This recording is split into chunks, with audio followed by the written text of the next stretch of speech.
Sir আমার জমিতে current পোকা দেখতে আসছেন।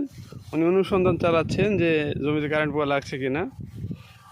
এটা আপনারা বিস্তারিত পরে জানতে পারবেন। একটা কারেন্ট পোকা দেখা গেছে গো। হ্যাঁ একটা দেখা গেছে। তাই স্যার? দেখি ওকে নিয়ে আসতে হবে আপনার সামনে। এই যে মনে হয় পাচ্ছি, এই যে এটা হলো একটা কারেন্ট পোকা দেখা গেছে। এই যে বসে আছে,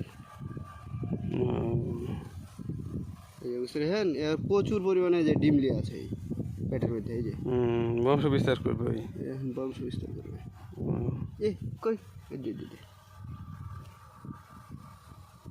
উড়ে চলে যাবে দেখলে। গামছার ভিতরে ঢুকে গেছে। না, পড়ে গেছে নিচে, পড়ে গেছে। নিচে পড়ে গেছে। চলেন স্যার আপনি কিছু বলবেন নাকি এই বিষয়ে? আমি বলবো বলতে, আপনার জমিতে আমি কয়েকটা গোছা পরিদর্শন করে দেখলাম কয়েক জায়গায়। তো এই সমস্ত জায়গাতে আমি পরিদর্শন করার পরে দেখলাম যে অধিকাংশগুলোতেই নাই, কিন্তু এইখানে আমি কয়েকটা গোছার মধ্যে একটা গোছায় আমি একটা মাত্র পেয়েছি। তো এরকম অবস্থায় যদি হয় তাহলে এই ক্ষেত্রে কারেন্ট পোকার বিষ স্প্রে করাটা খুব জরুরি না। তবে আমরা সাবধানতার কারণে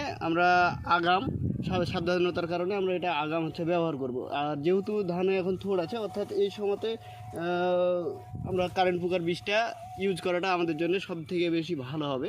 এই সময় ব্যবহার করলে আমাদের কারেন্ট পোকার যে উপদ্রব, এই উপদ্রবটা হওয়ার আর কোনো রকম সম্ভাবনা থাকে না। তো আপনারা অবশ্যই এই সময় কারেন্ট পোকার বিষ। স্যার একটা জানার বিষয় ছিল যে বিঘাকে কতটি করে কারেন্ট পোকার বিষ স্প্রে করব? কারেন্ট পোকার বিষ আমরা অটোক্রপ কেয়ার লিমিটেড বাংলাদেশের একটি স্বনামধন্য পেস্টিসাইড কোম্পানি। তো আমরা অটোক্রপ কেয়ার লিমিটেডের যে পাইটাপ, এই পাইটাপটা জমিতে ব্যবহার করার জন্য আপনাদেরকে রিকমেন্ডেশন করছি। এটার ডোজ হচ্ছে পার বিঘাতে 40 গ্রাম। আপনারা 40 গ্রাম 1 বিঘা জমির উপরে এটা স্প্রে করে দিবেন।